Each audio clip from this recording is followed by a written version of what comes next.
Starfleet Underground. Every week, we'll take a look at the latest Star Trek news and then check out a current or classic episode of Star Trek. It's the Hippy Vulcans episode. We meet the friendliest Vulcan ever who has questions about humans eating 6 times a day, sleeping half the day, the killing of the quarterback, and more. We also meet the creepiest Vulcan as T'Pol learns about the dangers of not meditating, having jazzy dreams, and mind melding gone wrong. Also, Archer gets tossed.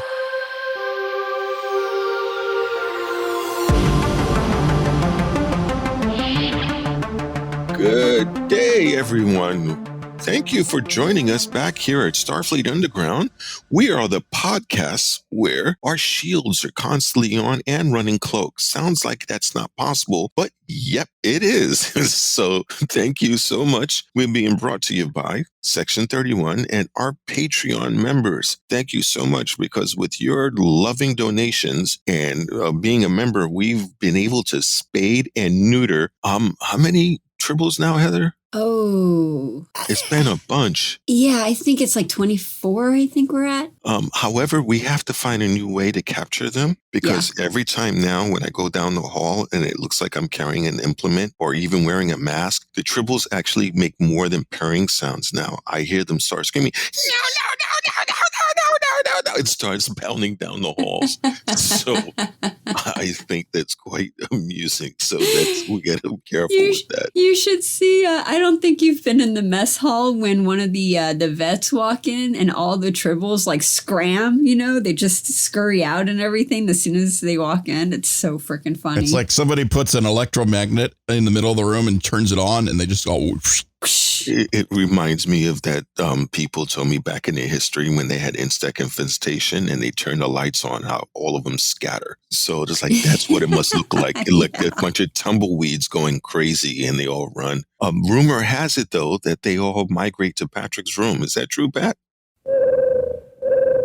I'm under a gag order. Yeah, but what about the tribbles? They're under a gag order too. Is that why they're wearing the ball gags? Oh my God. Oh, that sounds like a gift. We can make that on Etsy, right? Tribble ball gag. Oh my God. That explains how come Patrick never wants to heat up in his room, because he has living tribble blanket. Just lay on top of him. He's got tribble heat, which is okay. I don't want to see that. So no, they stay on one side of the room and I stay on the other. Oh, I think I'm going to get a doc to take a picture and put it up on Patreon. That would be so cool. Patrick under a blanket of tribbles. All right, That's going to happen. That will be a thing. I get totally off the thing here. I'm Captain Adams on board this wonderful vessel, and we have our science officer. Hi, I'm Heather Ferris. I'm the science officer, and if you'll excuse me, I have tribble number 25 I have to take to the vet real quick. So. And how do you know it's number 25? I tag them. So every time they get neutered, we tag them. It's science. Mm-hmm. There's one that seems to go to your cabin a lot, Patrick, which is really easy to identify because he gave himself a mohawk. So it's quite disturbing to see a naked tribble with just a mohawk, but there he is. And we might as well segue our computer person. Oh, sorry. Hello. That's you. What the hell, dude? Get the tribbles out of your lap and pay attention. We're doing the show. I'm sorry. I just got a subspace communication from a cousin of mine, so I was distracted for a moment. I'm Patrick. I'm the Oh, my God. He's a computer guy. Yeah, I'm the computer guy. I'm also the foreign species liaison, and I'm also number 1, and I'm a little confused this morning. A little just this morning? And, of course, the person that helps our ship go, and I swear, he's just like a one-man engineering crew. And yeah, because you don't bring any more engineers aboard. It's just me. Yeah, you make him suffer. It's called budget cuts, man. Don't tell it. Look at all the OT you're making, though. It's all good because I've always got he things doesn't get to paid. fix. There's no currency in Star Trek. Now we're gonna get protested. Oh my God! Go back to being distracted. So we have our full crew. Next week we're gonna have a guest, and if you're part of our Patreon, you'll know exactly who the guest is. But if you're not, suffer. Next, if you're a child, please, I don't want to bury another one. Don't listen. Don't listen. This is not for you. Get out of the room. Just go watch like Howdy Doody show. Is that still on? Yeah, Today, I the think kids so. have learned the words ball gag and what else have we said today? Tribbles in a lap. What? I think we were talking about shaved tribbles. Mohawk Tribble. Yeah. Well, if you're going to listen, this is only one thing I'm going to tell you because you're not supposed to listen. This will guarantee that your parents will approve. The word today is sexual deviant. That's too Go old, tell sir. your parents 2 words. Go tell your parents sexual deviant. Tell them where you learned it And when you from. look it up on Wikipedia, you'll see Nathan's picture. Oh, no. Pointing at Patrick's picture. Pointing back at Nathan's picture. It's an infinity picture. So I guarantee you, once you tell them where you learned it from, we won't have to worry about you anymore. So, wow, that was. We're really on a roll this morning, are we not? What's going on in the world of Star Trek? Yeah, thank you for that. What's the news today, Heather? You got news for us? Unfortunately, we have some sad news to share this week. So Monday, May 10th is the 1-year anniversary of our beloved crewman Fred's death. So he passed away a year ago. Can we do a moment of silence, Captain? Of course, everybody, we're going to be quiet here for a good 20 seconds to honor him.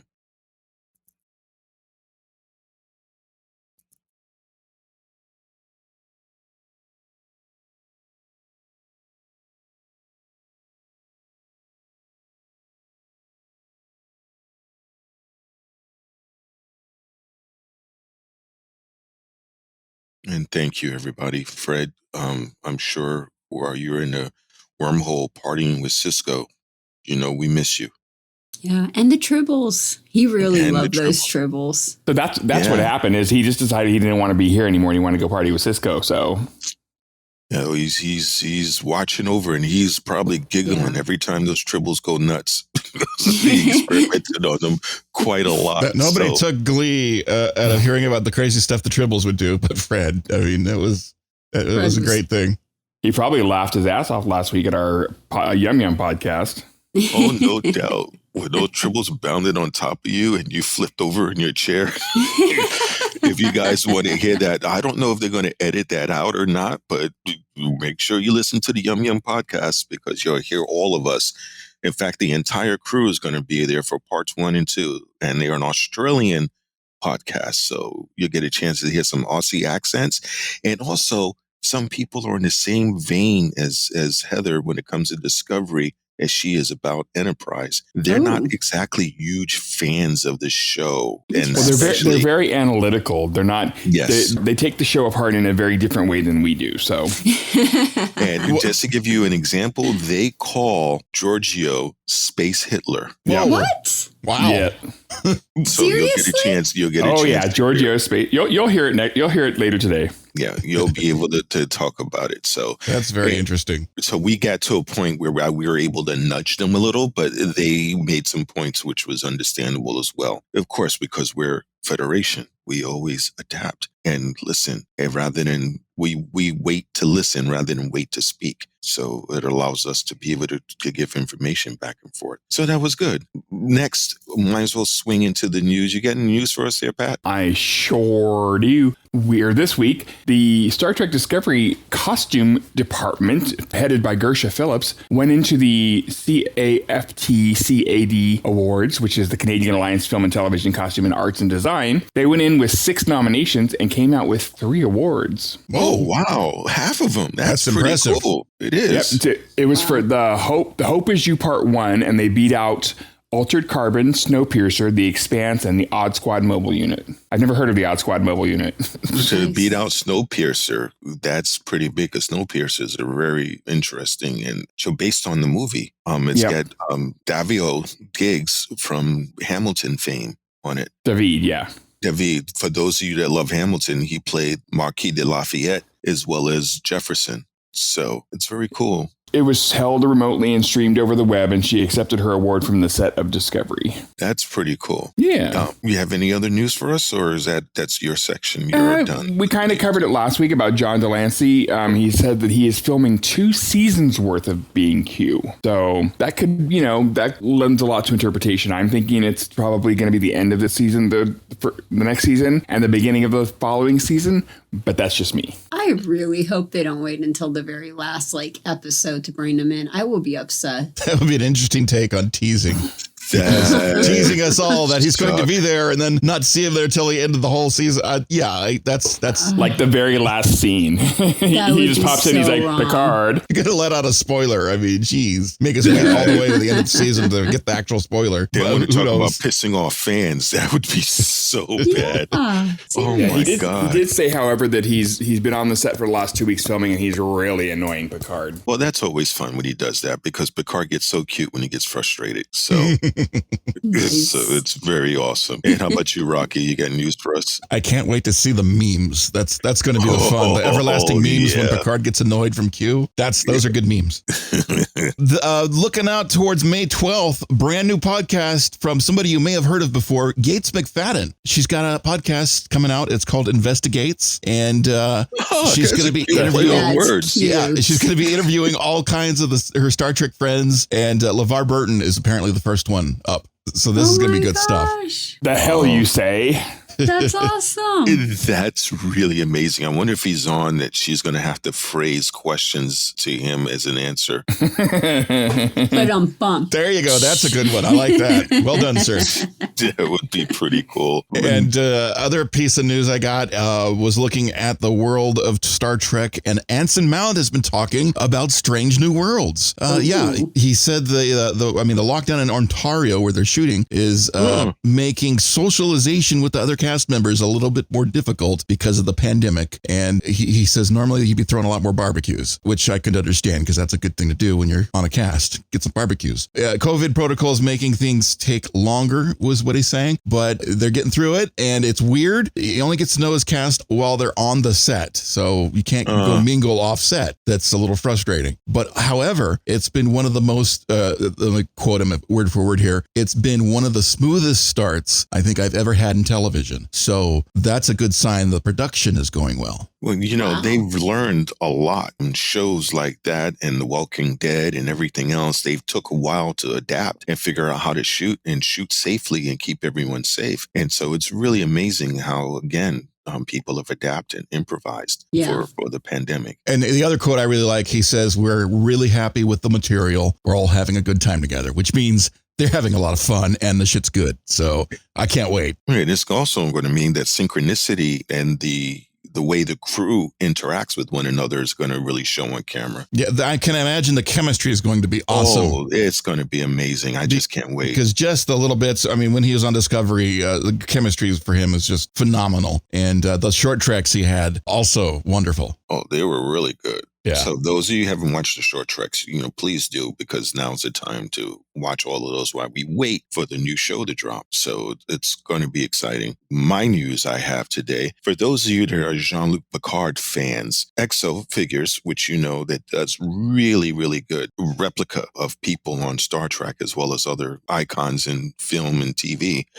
has one coming out of Jean-Luc Picard. And if you look at the picture of the figure, at first glance, you would actually think it was really him. That's how detailed it is. It's a 1/6 scale of Picard. It's got more than 30 points of articulation. So you can do in multiple dynamic poses, and it's about 30 centimeters tall. The expression he has on his face, it has the stern look when he decided he was going to go after the Borg no matter what. And they come with 2 different uniforms that exactly match the original. It's got little magnets on it so you can have the holsters for the tricorder, phasers. It's got the authentically scaled communicator badge. Even the boots are made out of real soft plastic to look at the original movie. Wow. This is not your father's action figure. This is cool. It really isn't. And in display base, they have it to look like a transporter pad or a transporter array. Nice. And it comes with a handheld phaser that I'm sure Rocky will be excited about. It's it actually shoots? 590 tricorder.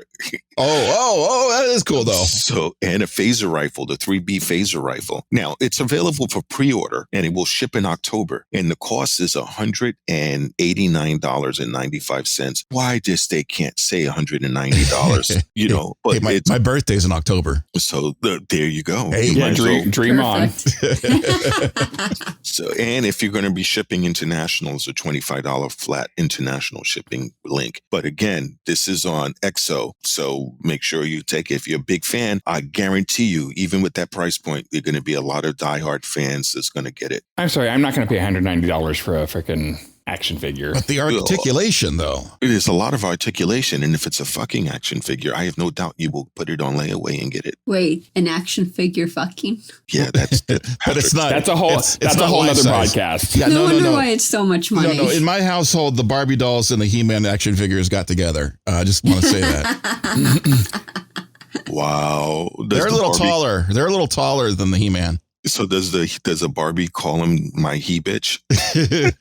Something. Wow. I used to take my sister's Barbies and punk rock them out. Oh, cool. I dyed her hair pink and gave her a mohawk, and I pierced her ears, and I put on, I used black, not masking tape, but what do you call it? What's that? Marker? No. Black, the tape that you use for everything. Electrical tape. Oh. Yeah, electrical tape. I used that, and I made a tiny little bra out of electrical tape, and then I put bands on her arms and bands on her legs, and cool. Yeah. So I punk rocked her out, and I gave her tattoos. Now that explains the tribute. That explains the tribbles running around with the Mohawks. I thought it did it itself. You're in there give a Tribble makeover. And I was wondering where they got the bra made out of. That's a whole nother podcast. I was wondering where they got the bra made out of electrical tape. That could be a whole nother Patreon thing right there. Is a Tribble makeover. Yeah. We're going to have to make that happen. We're going to have to get the dots to take pictures. They've been doing a lot of that lately. Yeah. Before we jump in, we skipped over the corrections segment. You got any corrections for us, Pat? Let me check subspace again, but I didn't see anything initially. Why don't you check before the show starts? Oh, my God. I do, but when you ask me, I check again just to make sure. So okay, well, that's being thorough. I'll give you that. No, we have no corrections. Excuse me while I refresh the link again. Oh, no, I gotta refresh it again. Let me check again. Oh, no, let me refresh it. I gotta refresh the link. So we're flawless, which makes me wonder if when Heather's doing her thing, is Patrick's going to burst in one time and go, we have a correction that just came hot off the line. This just in. Oh, you said the wrong thing that other show. Yeah, we're not going to do that. Okay. Now we come to the part where everybody's finally like, get on with it already. We watched a Star Trek episode. And we want to hear Heather's rendition of what's going on. And this week, and what pissed off Heather about Enterprise is... I'm just saying, I'm looking forward to the new season of, I think Lower Decks is coming out, right? Yes, and then which means we'll leave Enterprise behind. Yes. And Patrick may be a little sad about leaving Enterprises behind, but then we'll go right into... Speaking of Lower Decks, though, next month I get the Lower Decks Blu-ray in the mail. Oh, cool. Oh, then I expect a full report that we can go and tell our viewers about once you get it and peruse it. Yeah, it should be June 15th. All right, make that happen then when you get it.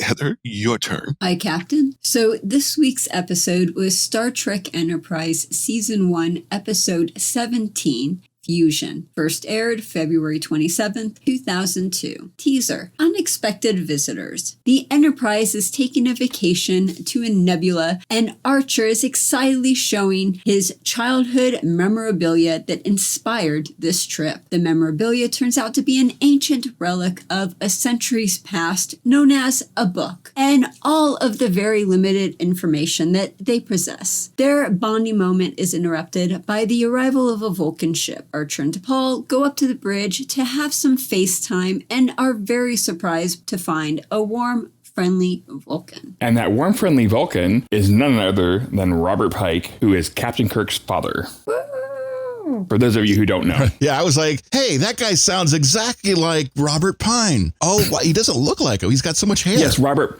Pine. I'm sorry, I said Pike. I meant Pine. Correction! Oh my God! We have a correction. We have 700 emails. Correction live in the show. We just got bombarded by our email server. Just tested. But yeah, that was really cool because like, why does this guy sound so familiar? You know, was my initial. I mean, we knew it was going to be Robert Pine, but I mean, the first time I saw it, it was like he sounds familiar. It's like, who is this guy? And he's a Vulcan that's being friendly. He wasn't even one of the major characters as far as the Vulcans go. I mean, you only saw him a couple times. I was hoping he'd be one of the major ones. Although it's really bad when you can see in the, you know, in high def now, you can see how bad the makeup was for them. I wasn't sitting that close. God. Yeah. Was it their foreheads and their ears? You could tell. I mean, you could just tell it was They bad. never expected 4K. I mean, it's only 2151. I was sitting comfortably from the screen, so I didn't see it that close. Yeah. Yeah. Yeah, it was the not ears, good. you could tell with the ears, it really, so that was a bad thing. However, I thought it was cute where Archer shows his little textbook, which happened to be self-fulfilling prophecy when he had on there. His name was being Admiral like Johnny. Oh, Admiral Johnny. Hey, Johnny. Admiral Johnny Archer. So, yeah, because he becomes a admiral later, right? And he does. The episode In a Mirror Darkly Part 2. And that's because they went to the Arachnid Nebula. That's why he became an admiral. Also, what winds up happening too, that's the reason why Scotty gets put on an ice world, because he was trying to do something with the state warp. Oh, okay. And beamed away Portos and never came back. So, which was really interesting. And I have a correction real quick. In the Mirror Darkly that I said was part of a biography where they talk about this. It's actually the 11th Star Trek film that I'm talking about. Oh, thank you. Also, for those of you that like to play Star Trek online, you get a chance to see the first time the vessel, the Vulcan vessel they have there, the Valkalis. I think that's the name of the ship, but it is an interesting design that they have on there. But yeah, because they didn't recognize it. Yeah. And apparently it's an old oldie vessel. Yeah, it's an oldie. It had tail fins. It's like the old cars. Yeah. They don't make them like they used to. No, it definitely had tail fins. So that was pretty cool. It was funny because I'm like, oh, you're the Enterprise. We found you. You're that new ship from the humans. And oh, it's like the USS Weak Sauce. We're here to kill you. No. They're just looking for help because their ship's all old and busted, and maybe these guys can help. They got a junker, and they're like, barely putting along with their junker, and they're like, hey, can you help fix this? Yeah, we'll help fix it. And it's probably like, yeah, they're nice humans. They'll be more than happy to help out with your engineering issues. Plus, they're probably capable of it and won't charge them too much. Now, this episode was actually going to be called something else. It was going to be called Equilibrium, and then they realized that Deep Space Nine had an Equilibrium episode, so they had to change it. It's like, what are we going to name the show? No, we can't use that. That's been done already. Yep. Nope. Simpsons did it. I was like, what?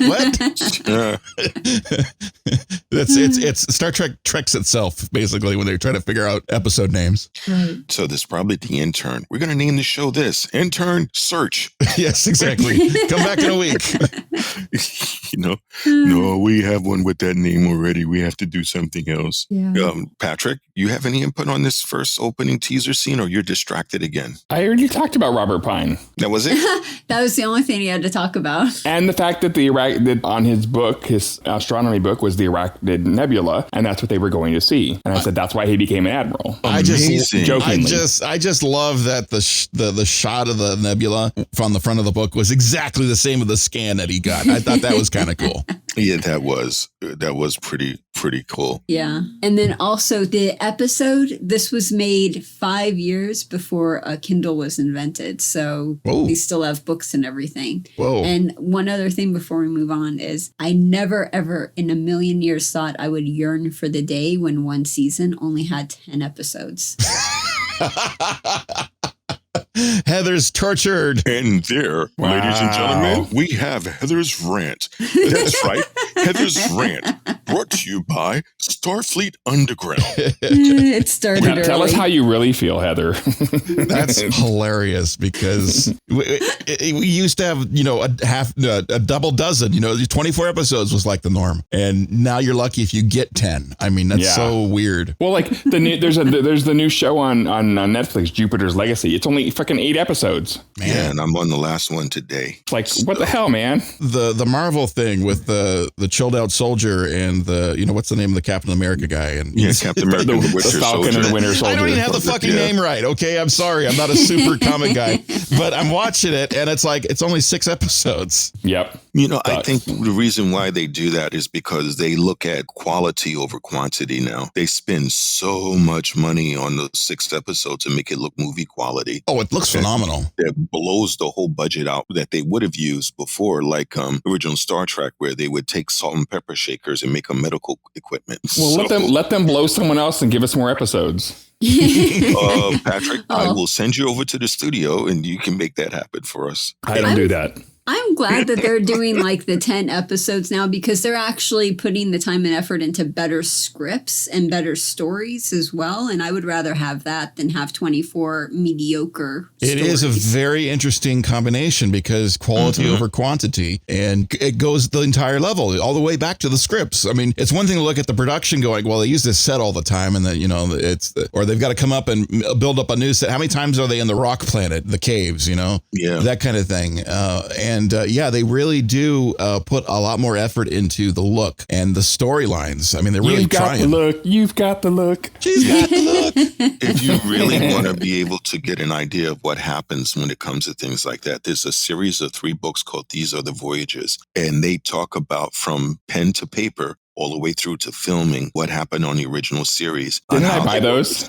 Yeah, it's really good. And you get a chance to read how they write the episode out, what Roddenberry did and DC Fontaine, and how they had to come up with the special effects.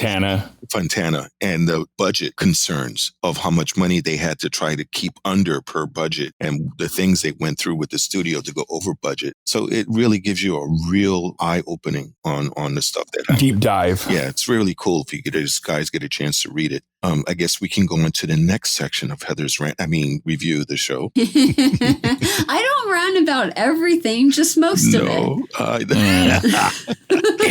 Wrong answer. No, this will be cool because it's interesting. This is a different style of episode, and I want to hear Heather's take on it. Oh, yeah. Okay, so Act 1, Vulcan Incel. Archer invites the Vulcans over for dinner, and the Vulcan captain slips up and requests chicken. T'Pol blurts out, "Oh my god, you're outcast," causing the rest of the dinner to be a bit uncomfortable. Trip befriends a Vulcan engineer named Kov and tries to clear up some of his hilarious misconceptions about humans. Meanwhile, T'Pol bumps into Talaris in the mess hall, and he comes on way too strong when asking her to go out on a pizza date. She turns him down in the classic T'Pol style, and that's when we see the Vulcan creep start to twitch. Actually, not Vulcan creep, he's the Vulcreep. Yeah, you know what? It's really sad because he's fucking hot as hell, but he's a total creepazoid. Oh, it doesn't matter what he looks like. When he acts like that, stay the hell away from me, dude. Yeah, he gave me the Oompa Loompa vibes as soon as I saw him. That's what the vibe was. Yes. Yeah, it's like, oh my. Short and orange. Yeah, he's just the dude was like skeevy, where the engineer was almost a joy to see. That Cove that was the happiest Vulcan I've ever seen. Seriously, he's really something. And I love the fact, okay, my boss, when I lived in New York, my boss was Jewish, and he wasn't Hasidic, but he was very devout. And he used to sit with me and we would ask each other questions about rumors we've heard. So he would ask, is it true that, black people do this? And it's like, no. And I was like, is it true that, Jewish people do this? So we're going back and forth to educate each other on rumors that we've heard. So listening to Cove at the table, talking about 6 meals a day and you guys sleeping all day and sleeping all day. And so it was pretty cool. It made me laugh because mating with anyone and everyone whenever you want all the time. Well, seriously. I mean, some people. So it made me laugh, and it was really because the innocence. If you approach somebody and you're not approaching it from a racist type of view, and it's just you want to know, and that was a perfect example of that.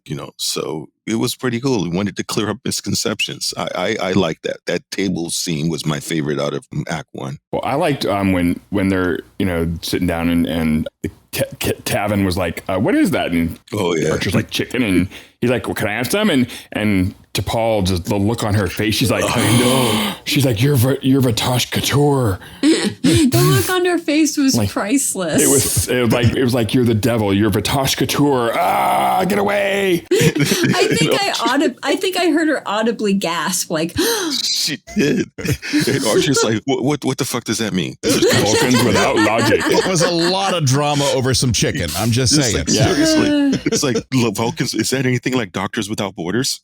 Oh God. Well, if you go for chicken, you can get 18 years. Oh my God. But yeah, it was pretty cool, and he gave her something to think about when Talaris talked about, well, you know what? You've been living on a human starship, so you should have some experience with emotions. Well, and we have seen a little bit of her, with having some emotion on the little glimmers here and there, but she's still I'd say she's still like 98% logical Vulcan, but we've seen her. She got upset. She really got upset. Like somebody saying, Patrick, you're strictly straight. And it's like, at that time in the thing when they implied I'm strictly ballroom, bitch. And he's like, I'm sorry. She looked offended, and he's like, I can't be offended. Yeah, it's like, you sounded offended when you said that. I mean, really? So that was pretty cool. She said, I'm not capable of feeling offense. Yeah, but she was. She definitely was. Oh, yeah. Definitely. I mean, to the point where even Archer noticed she was avoiding them. That was kind of like, you're avoiding them. I can see it. It's like, she can't hide that. If Archer could see it. When T'Pol said, just because they smile and eat chicken doesn't mean they've learned to master their emotions. I was like, bitch. I laughed out snaps loud. Up, bitch. I laughed out loud because it was like, oh, damn. That was the library is open and T'Pol has read. they ordered the chicken. She was definitely throwing shade. So it was just like, wow. That was pretty funny. Vulcan and the chicken shade. marsala. Oh, my God. I haven't had chicken marsala. The show actually made me hungry. Chicken marsala. Is that related to marsala, like Wynton Marsala? No, it is not. No? Okay. That's a trumpet player. Okay. This is the only series that evolves around dinner and food as much as like, I mean, I don't remember seeing like dinner and food being such a staple in any of the other series. No, I think you're right. No, only one that we've seen a little bit of, well, is even dinner and food was the original series was the bar. Yeah, Discovery the next generation has the bar and and then Discovery had that Discovery had that big episode around the table and they had the big dinner scene. They occasionally have big dinner scenes. They'll have big dinners aboard TNG's Enterprise. Yeah, and then sometimes in Deep Space Nine they had dinners, but it feels like it's a dinner a lot in these episodes. I just wanted to get to the pizza. We're gonna have to track that and see. Oh my God, yeah, that's gonna happen coming up. But I like Trip. Trip is just, he has no filter. He tells Cove's like, wow, your engines are like really fucked up. He didn't hold back. It's like, oh my God. It's like Cove didn't get upset, so I have to give him credit because he's responsible for the engine. It's like, dude, like, what the hell you been doing? I wonder if it's like one of those where you get the engine. It's like, do you even know what an oil change is? What are you doing with this thing? Or what kind of oil were you putting in there? It's like the check engine light eventually went off by itself, and now it doesn't work. Exactly. My engine light was on so long it burnt out. I was thinking that maybe that they let it get so bad so that they could run into other species so that they could, do their thing. That's an interesting point of view. They're acting like the victim. Okay. That's an interesting point of view. Yeah, like they screw up their ship's propulsion systems just so that they can request help from, passing by strangers, and then they can do their thing. Okay. That's definitely interesting on that. Huh. But then I also drink chamomile tea, so, I could be wrong. Well, no. She drinks mint tea. Man, that mint tea is strong. Spicy. I was looking at his reaction. I'm like, dude, don't drink it so fast. It's hot. Right? It was like, he's going to burn the face off. But he nudges her again because he said, like, you said that you're strictly Vulcan and you're drinking mint tea. And he's like, well, do they have Vulcan tea? Like they have Vulcan tea, but she's not drinking it. No. So it's like, see, you're changing, and that I thought he, again, just remind me of a creeper. Yes. When he was in that thing, he's like standing way too close. He had that oily kind of half Vulcan smile that he was doing. And there was something in his eyes. I mean, just the way he was like looking at her. It's called an incel. Right away, he went right to her. It's like, oh, you're something I can play with. I want to play with you. It was very creepy. It puts really the lotion on its skin, or it gets the hose again. Right. Can you imagine the casting call for that? We need somebody to get off real creeper vibes here. Well, they cast him perfectly because he sure did. Did you guys look in the notes on Memory Alpha? He wasn't the first one that was cast, right? It was they had a couple different ones. No, I wasn't aware of that. Yeah, they went through a couple different ones. One couldn't do it because of scheduling, and another guy couldn't do it. I don't remember why, but he ended up being the one, and he did fine. Oh yeah. Well, now your favorite part, I'm sure you want to talk about pizza. Pizza.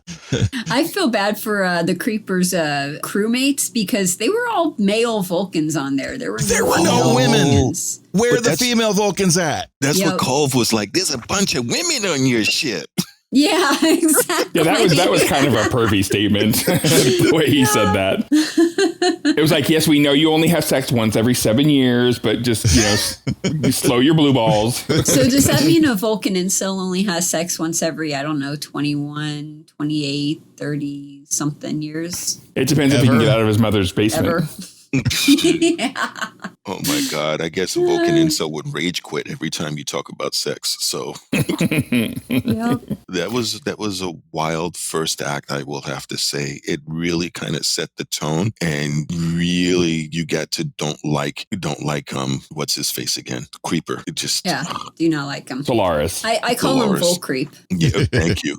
Vulcreep did not like Vulcreep at all. So I guess we can, unless anybody has anything to add, we can move on to Act 2 of Heather's rant. I should call it. Are we renaming the show? No, Summary. We're not. The summary, okay. Summary, go ahead. Act 2, Shake, Rattle, and Roll. The Enterprise has arrived at its vacation destination. Unfortunately, Archer assigns T'Pol to work with Vulcreep. During their shift, Tolaris manipulates T'Pol like a pro and convinces her not to meditate that night to, quote, see what happens. In the mess hall, Trip is answering more of Kov's questions when Kov loudly blurts out or exclaims, "Oh, sex!" And everyone stops talking and looks at them. As Trip is crawling under the nearest rock to die of embarrassment, Reed hurries over to be a part of that conversation. Did you say sex? Yes. He wants to know everything there is about Vulcans and sex. Meanwhile, Archer gets a phone call from his boss who informs him that Kov's dad is dying. And they had a falling out, but he wishes to speak to his son. Archer agrees to pass on this information. And that night, for God only knows what reason, T'Pol listens to Vulcreep and skips meditation. She has a wet dream, which turns into a wet nightmare, which ends up with T'Pol waking up drenched and sweating and shaking. He said the one thing that got her to do it. He says, well, I don't know, it's just a quote in my notes. He said, do it for science. Yeah, he's like, you're a scientist. Think of it as it's an experiment. So manipulative. Oh my God. It gives you to feel that he's done this shit before. Uh-huh. Oh yeah. Because his playbook was just, all. Oh my God. He had a playbook. Oh God. I thought Archer asking T'Pol to work on their ship was kind of a dick move because she'd already told him that she wasn't comfortable around them, and he's like, "Oh, T'Pol, you can go work there on their ship, right?"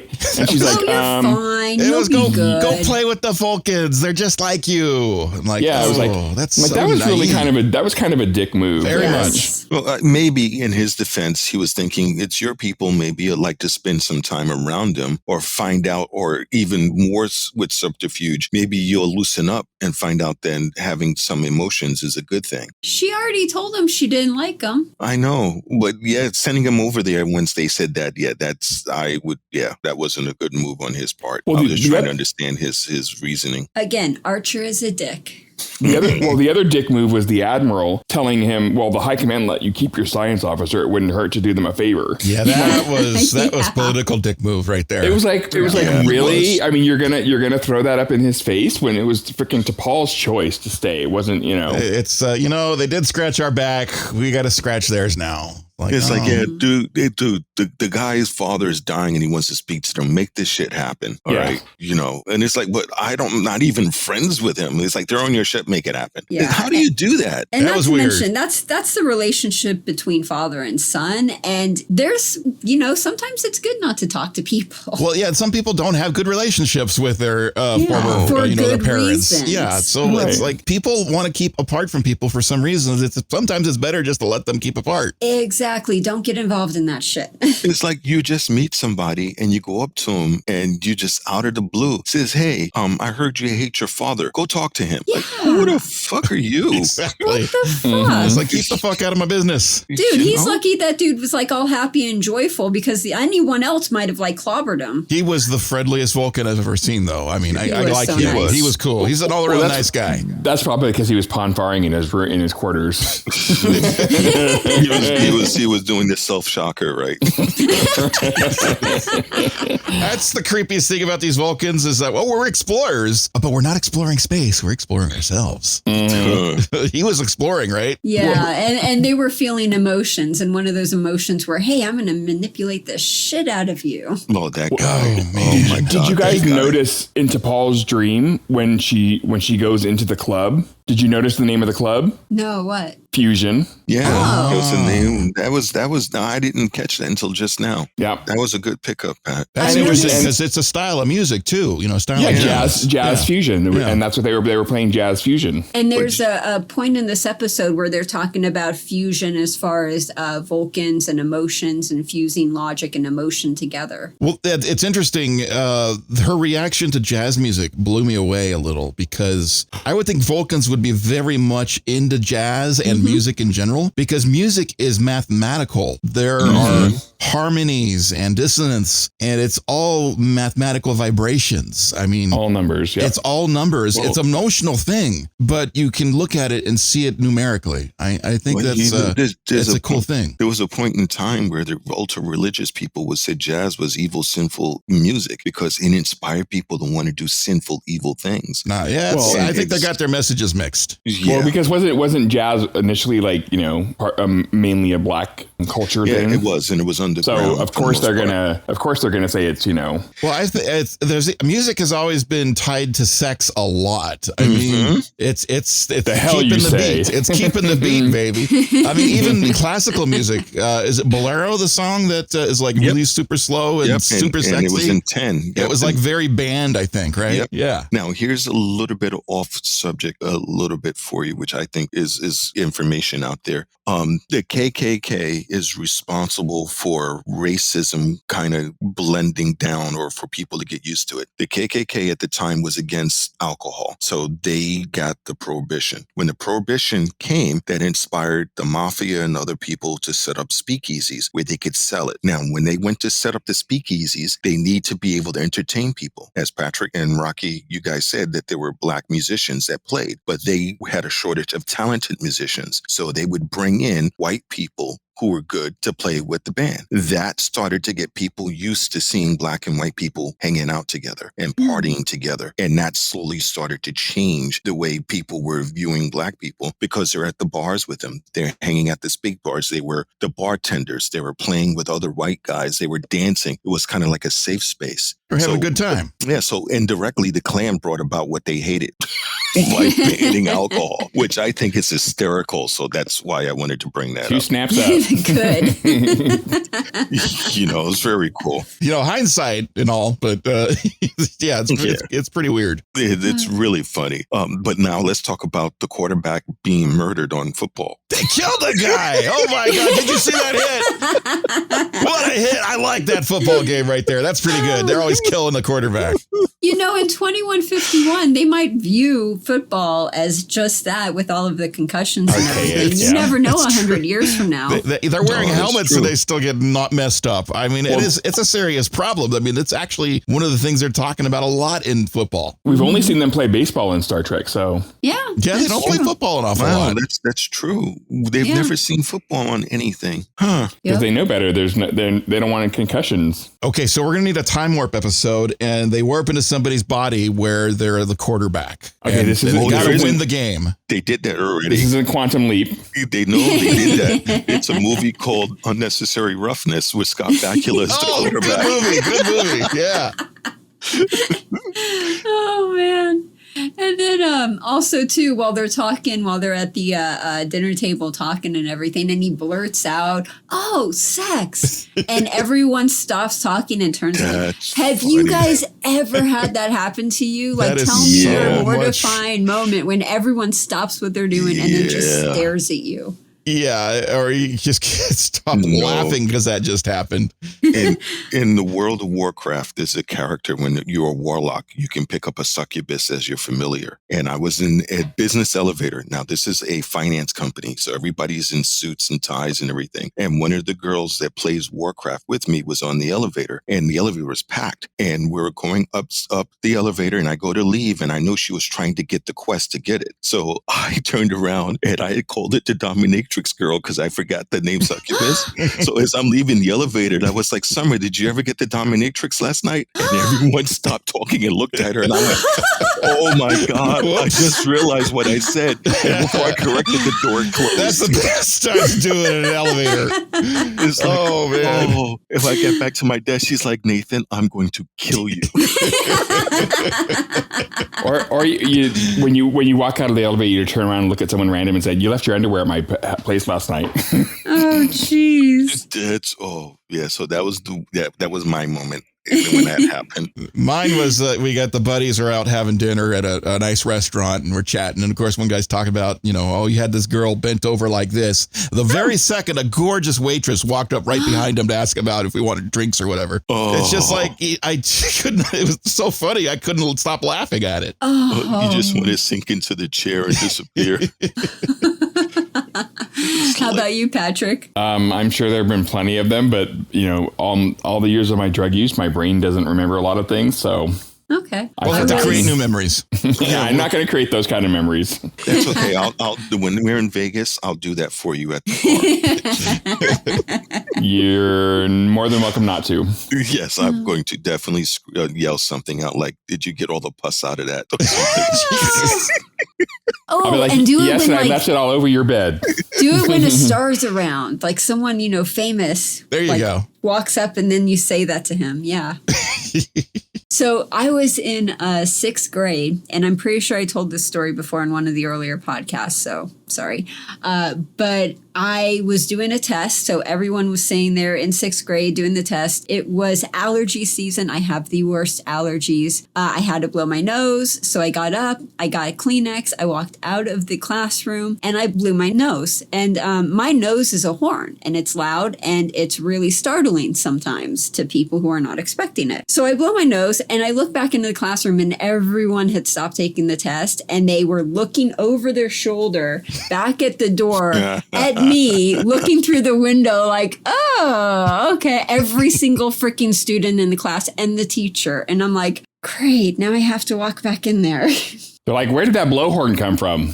Yeah, what was that noise? What the hell? It's like, are you okay? Yeah, I've done that before. Hold on, there's a dot asking me a question. Continue, though.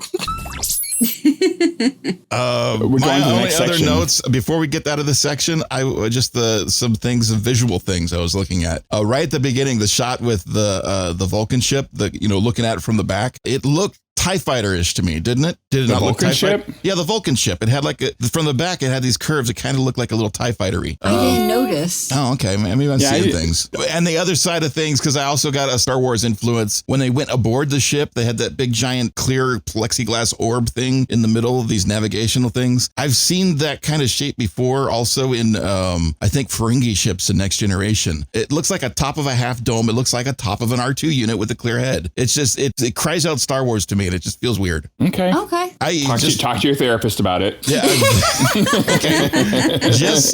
Okay. I'm over nerding out. But the sex thing was funny. Yay, sex.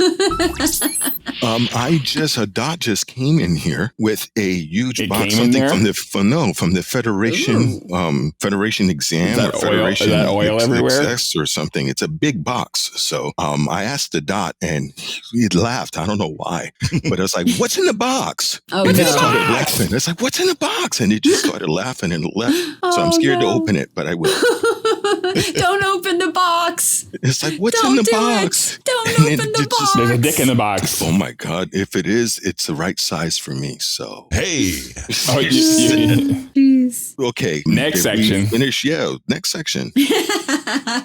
Okay, moving on to the next section. Act 3, Sickbay, the Enterprise Safe Space. Storyline B, Archer gently notifies Cobb that his father is dying and suggests that he give him a call. Cobb draws his boundaries and refuses to have any contact with him. So Archer asks Trip to interfere since they are good friends. Trip agrees that he will give it a try. Storyline A, T'Pol's nightmare was so bad that she had to visit Phlox in sickbay. He gives her some good advice as well as an injection to help her calm down. Later, Vulcreep pressures T'Pol about her dream, manipulating her into leaving her comfort zone. Talaris suggests a mind meld and T'Pol reluctantly agrees. Almost immediately, T'Pol resists, telling Vulcreep to stop and specifically saying no. But he doesn't listen, engaging in some good old-fashioned mind meld rape. T'Pol finally fights him off, and he leaves in disgust. Once safe, T'Pol collapses and then goes back to sickbay. That scene disturbed the fuck out of me. that was some Oh, hell very yeah. disturbing Star Trek.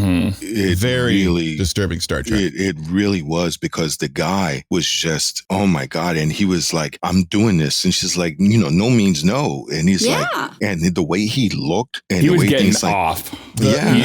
The strangest, the most horrifying thing for me is at the end, the super creep thing. He says, "What a shame." I'm just Yeah. like, dude, fuck you. Yeah. Right? I mean, I'm sorry. Rape is not funny no matter, Right. No, if somebody it's says just not. no and they say stop with the conviction that she did, you got to stop. Yeah. You got to say stop. Okay, I'm so sorry. I apologize. You don't. It's okay. I'll stop. The dude didn't do that. I mean, No, she had he to was- forcefully remove his hand from her face. I mean, that's, if that doesn't tell you, hello, no. Yeah, exactly. Now, this was the first time she's ever mind melded. So did she ever mind meld again? Was she like traumatized after this experience? I mean, I would be. Yeah, I definitely, something like that, you'd be gun shy over. You Yeah. wouldn't, I mean, dude, he was in an environment where she trusted him, which a lot of predators work on that, and then he turns around and the way he does it, it's almost like, it's like, I'm only gonna, rub around on the outside. I'm not gonna. I'm only going to put the tip Just in. the tip. Yeah, only just the tip. tip. I'm gonna- Yeah. Yeah. And then she's like, no. And he's like, I will have it. It's, Yeah. that. Oh, I wanted The to tip reach doesn't the screen count. and get him. Oh, yeah, Yeah. really. Seriously. It was really It was- creepy fucking scene. Just It really, really was. make you feel uncomfortable in the worst ways. Mm-hmm. And then he sets her up by bringing her chamomile. And so, how did your dream went? I guarantee you that it was like a wet dream. And Oh, Oh, he man. was so And freaking it's- manipulative. it's Yeah. like, tell me about your dream. And Was I in there? The And- personal space thing with him. He's all way too close. And yeah. Mm-hmm. And so this is the result of integrating your emotions with logic. You become a freaking, a rapist. Someone with no boundaries. I mean, how does that bolster your position for integrating emotions with logic when you freaking become a rapist? Yeah, It's a very good case right there. A good point in the case, because if it's to make you a really fucked up dude, emotions, Well- maybe it's not a good idea. He said Yeah. that he was experiencing emotions, and that includes manipulation, lust, orgasm. I mean, Well, and then we Well, he see was definitely later, doing that. We see the anger side of it later. Yeah, I mean, this is anger. he doesn't have control over the. It's all No. about controlling the emotions. It's like it's okay to have. I mean, when we get later into Star Treks and we see a Tuvok or we see a Spock, these guys, they do have emotions once in a while, but they keep them in check. They do not show them. Tuvok was pretty addicted to mind melding. I mean, that guy had a fetish right there. Well, he was good at it. I mean, Yeah, but he never turned around and get ticked off No, or he anything never. like that. Yeah, but you no, did he was see never like he that. was really good showing annoyance just under the surface. especially with Neelix. With Neelix, he was really good Yeah. at I mean, that. you can annoy a Vulcan totally, And we see Vulcans do have a sense of humor as well. It's very subtle, but T'Pol has a sense of humor. So it's fascinating to take a look back at the prequel of Enterprise and see these Vulcans that have never mind melded before. I mean, you thought that this is something they do all the time. No, it's not. It's completely new to them until they run into these hippie Vulcans that do this kinky thing called mind melding. Yeah, that was, and it's an intimate connection. You can see that, but the way, with the hand on the face and being so close. Yeah. So that was freaky. And then this act really had a lot of uncomfortable moments because this is where, Archer is trying to talk to Cove about his dad. And the guy's like, I just don't want to do that. And so what does Archer do? It's like, Tucker, you're friends with him. You asked him about sex. That was... You go do it. That was a hell of a thing to say. Try to convince him. And he's like, dude, he's kind of set on his own ways, but I'll give it a shot if you want me to. Archer put him in an awkward position. He did. Again, Archer is a dick. It's like, I'm not giving you an order, but it's an order. It's kind of the way it came down from him too. It wasn't his idea. It was the admiral with the message from the high, the high council. He could have went about it a different way, though. Yeah. But the thing was cool is that Tucker said that, all right, I'm going to try and I'll see what I can do. But you know what? I have to give Tucker credit. He really found, or is that the next way? Oh, no, I think that's it does the next have, section. the next scene. It's cool to talk about that in the next, because it's a good scene. I think Trip did a really good job of it all. Yeah. But anything else on this scene other than inappropriately being like the solution to everything at the night in the sick bay? Yeah, and T'Pol collapsing on the floor. Man, that so was dramatic. That was so hurtful. It's like, wow, it's like she was fought off a rapist, basically. Yeah. And my note here that I wrote down was like, this dude has no empathy. Or is he doing this shit on purpose? It was so creepy. Like if he was experimenting emotions, he need to experiment more with empathy. Yeah. Totally. Because he didn't have any. No, he did not. Okay, I guess the next section, which is my favorite section for a couple of reasons. Go ahead. So before we move on to the next section, one more thing. There is one part in this section where T'Pol is standing in front of a doorway, and the way it's shaped, it looks like she has like fairy wings behind her. It looked really cool. Oh, nice. So I'm gonna I have just to look wanted for to that. point that out. I'm gonna have to watch that part just for that again. That does sound cool. Cool. Okay. So next section, Act 4, Bro Brawl. Storyline B. Trip tries to convince Cov to speak with his dad, but he fails miserably. Finally, using the emotion regret as a key, Trip is able to convince him, which he appreciates later. Storyline A. Archer invites Taurus into his office on the pretense of his ship repairs, and then mentions that he won't be working with T'Pol anymore, since she is in sickbay due to the mind meld rape. That's when the fight starts and the punches are blown. But this isn't Archer's first rodeo, as he knows it's always good to bring a phaser to a fistfight. The Vulcan ship leaves, and T'Pol is thrilled to see him go. I guess I'll talk about, there's a couple of favorite parts in here for me. One is how insightful Trip was. Very. Yeah, that was very insightful how to get him to see things differently. And his story, when he said it, didn't seem like it was going to go anywhere, but it really, I enjoyed that part. It was done very tactfully and it got him to really think about it. And the end result of that it worked, it got through. And he found out, and I guess his dad's brush with death made him realize that he really loves his son. Well, that's one of the things I don't like about this section, is because it's such a fairy tale. It's one of those things where it's like, oh, we have, a happy ending, where in reality, what would have happened was he would have called his dad and would have been like, fuck you, dad. And, it would have been a fight or something. Yeah, it would have. Not everything gets solved really quick when it comes to family dynamics. No, I mean, there's that some shit things is deep. There's some things that never get solved, and the people who I never solved them with are no longer here. So it's going to be unresolved. So it's just that that's the way life is. But the other part that I got a kick out of is that when Creeper went to go talk to talk to Archer. As soon as Creeper walked in the room and the way Archer approached him, my antenna went off right off the bat. He's the first time I saw it, it's like, okay, Archer's going to fuck him up. It's the way he's doing it. I could tell because that's what officers do when they're going to come in and get you. I loved how he played it because he got me going too. I'm like, what the fuck is Archer doing? He's being all friendly and shit, and then he lets him have it. Just so yeah.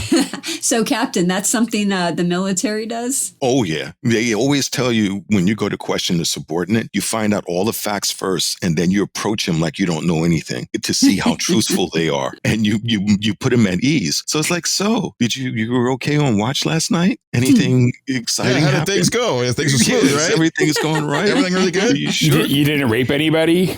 Everything's fine. The way the fuck were you asleep? So yeah, and it shows how much Archer values T'Pol. Yeah. Oh yeah, I love the relationship that Archer is developing with T'Pol because they've got each other's backs, and it's just they don't talk about it at all, but they just do. That is cool. Mm-hmm. Yeah, it was done well. I enjoyed the fact that he got him on that because it's like he got him at a cost though, because the Vulcans are a little bit stronger than humans typically are, and nobody knows this because they never show it. But when they do, he gets bounced off the wall. Yeah, it was still satisfying to see him like throw the punch and everything, and then pull out the phaser. Like, dude, you're gonna bring a phaser to a fist fight. That was a good thing that he had that there. Talaris was like, "You set this up." And he's like, and Archer's like, "No shit, dickwad." Yeah. How you like your buttons being pushed? I'm pushing them now, motherfucker. You can't control this emotional thing. You don't know what you're doing. It's like, I didn't know you was going to throw me that hard across the room, but I'm going to shoot your ass. No. Yep, exactly. That was a satisfying moment. It really was. And to Paul, again, it was emotional in a way when she says like, "Are you okay?" And she's like, "Is the ship gone?" And so I go, "Yeah." And he says, "Then I'm okay." Yeah.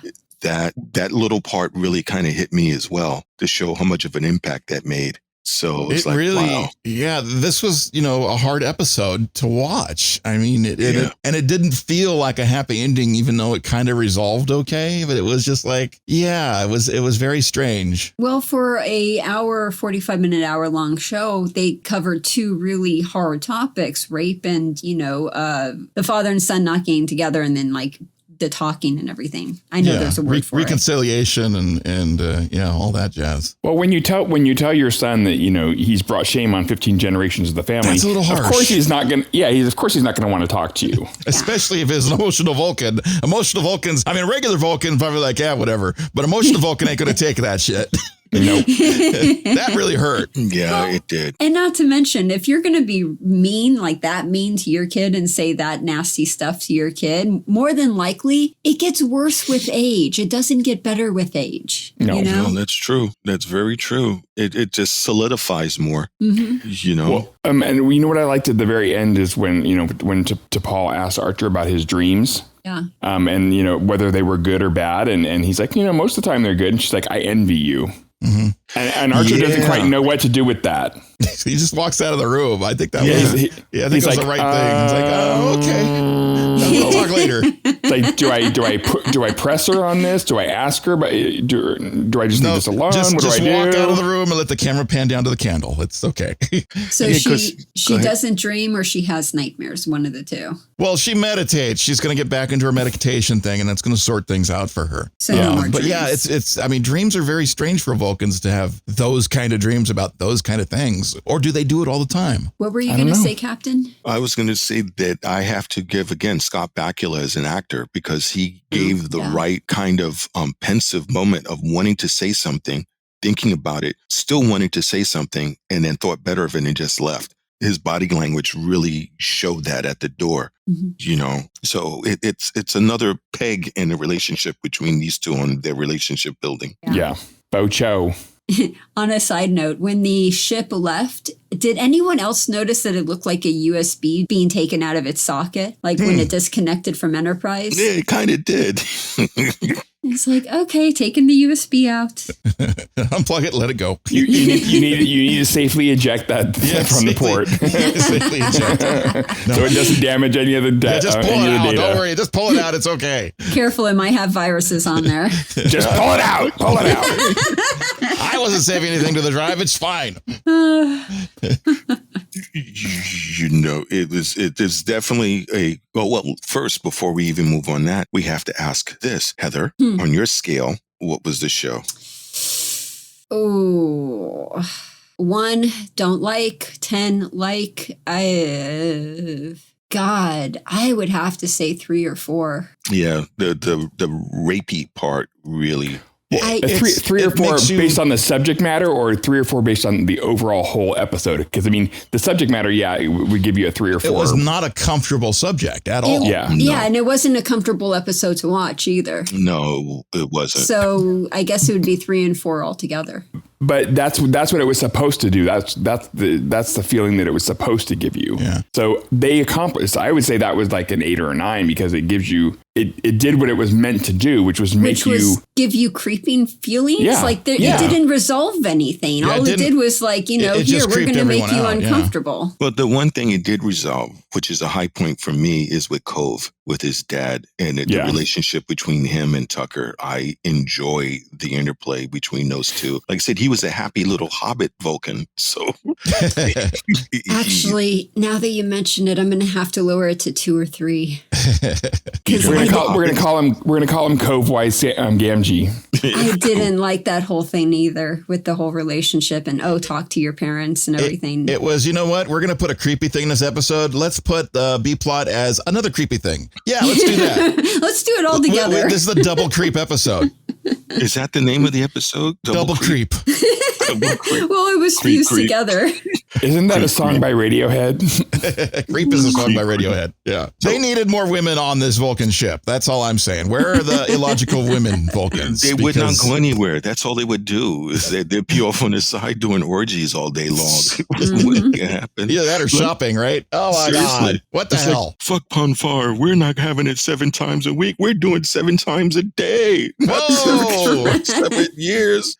Go ahead. So you're saying there were women on the ship, they just never come out of their quarters. Oh my God. There was a cartoon panel I saw, which was really funny. This is a little off topic, but it would show Superman and Lois. Lois is laying in the bed and Superman takes off his shirt and he's like, "Oh, you ready for this, Lois?" And she's looking at his abs and his body. She goes, "Oh yes, I just can't wait. It's been a long time, Clark." And he drops his pants. You don't see it. And all of a sudden she has this horrified look on his face. And he's like, "What?" She goes, "Why does it have Spencers?" And he's like, "So we can grab onto you, of course."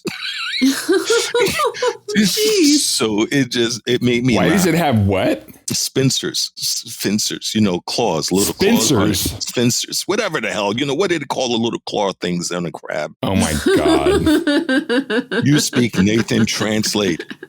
Translate. What am I saying? What am I saying? Pincers. Why does it have pincers? Thank you. See, you could have just translated right off the bat rather than making me go through that. But it's always assumed that alien species that's met on the show has the same functional way to procreate. Ah, yeah, I get what you're saying now. Yeah, because we all think it's this shape into that shape, right? But and it's not necessarily that way. It may not be that. The method may not even be that. Exactly. So that's the point I was trying to make. What is it? Seahorses don't even insert anything. The female lays the eggs and then the male just sperms all over them. It puts a cloud in the area. Yeah. So there's no even physical intimacy between them. No. So it's definitely interesting. That's the point I was trying to make. But since now we're at the end of our show, there is something next to happen. Patrick, what's next? Next week's episode of Star Trek Enterprise Season 1, Episode 18 is called Rouge Planet. While exploring an uncharted planet, the Enterprise crew members encounter a group of aliens who are hunting down indigenous creatures for recreation. Oh, wow. So another possible uncomfortable episode, because I don't know if I remember this one. I think I do. Isn't this the one with the planet? It's kind of it's dark and it's in the jungle and is that this one? I don't know. They do that a lot. I don't know. We're gonna have to see that one. It's definitely gonna be Interesting. Now I'm going to probably watch the homework earlier than normal because I really don't remember this. We got to get the creepy taste out of our mouth from this one. I mean, I'm God, hoping next week isn't creepy. So when does it get better? Season 2? Season 3? I think for you, it gets better when we start reviewing Lower Decks. When we go to Lower Decks. Yeah. Completely and totally. Yes. That's when it'll get better for you. Oh, and FYI, just a little trivia. This is the first time the interior of a Vulcan ship is ever shown. Oh, But I'm saying the dome thing looked like an R2 head, but like a really big one. It did. The special effects was cool in the astrometric section where they were at. So, but that was nice. Oh, the effects of the Nebula itself was pretty cool. Nice. Yeah, it was. Now I'm wondering when we look at nebulas and pictures of like I guess nebulas because you got the Horsehead Nebula and the Crab Nebula and the Milky Way galaxy, the pictures we see from astronomy. These are not like if you look at it with your bare eye, are you going to see the same thing? Because I'm thinking, aren't these images like over time lapsed and the light burns into the film and we get data a certain way? Do they physically look like this stuff when you look out the window of the ship? Oh, that's a good question because a lot of the pictures we get are false color composites. You see these beautiful shots. Question. I mean, the openings of shows like Voyager when they're flowing through the clouds of these nebulas. It's like beautiful shots. But does it really look like that? Probably not. That's really interesting. Somebody call an astronomer. Yeah, whoever's listening to the show, if you have anything that can confirm that or what it actually looks like, or if you know a link that shows a true color picture of something, please let us know. We'd like to hear about it. Don't forget, you can get all of our show notes as well as our links to other guests, and our podcast is all on StarfleetUnderground.com. It has all of our pictures there as well as all of our guests and bios if you wanted to read back on who's been on the show. Also, it's a link to our Patreon if you want to see us in the raw. But so there's that. And as well as postcards and neutering Tribble. So thank you so much for being a member if you are a member. If you're not a member, why not? I mean, come on. And you can't spend one Federation credit. We're saving the Tribbles. It's not a Federation credit. Save the Tribbles. The lowest tier is like one Federation. No, it's not a Federation. Patrick, what did they call the currency on Earth in the United States that year? Is it a dollop? What is it? A dollar. A doula. So it's only one. It's only one doula or one ducat. A bone. A bone. So you get a chance to at least get our guest information. So didn't tell anybody like this before. If you go on one of our top tiers, Patrick will also knit you a Star Trek beanie while he's in his chair naked. So. No. You get a chance to have something warm in your head and have some Patrick stink at the same time. Oh, God. Wait, I shouldn't have said that. That might wind up getting people. I think HR is calling. Yeah. You know what? Okay, if you take the top tier, that will pay us not to send you the hat. So there's that. That wasn't HR calling. That was marketing. So that was marketing's calling, sir. Okay, so thanks everybody for joining us for another great and wonderful episode. And thank you for joining us on the premiere. It's awesome having you here. So please just don't have a great week, but make it so. And if you can, support the show by going to patreon.com/Starfleet Underground. Lots of perks to choose from, and you might even like some of them. Starfleet Underground, beaming into a podcast feed near you. Log on to our website at starfleetunderground.com and send your comments and questions to thecollective@starfleetunderground.com. Follow us on Twitter at StarfleetUnderG and on Facebook and Instagram, we're Starfleet Underground.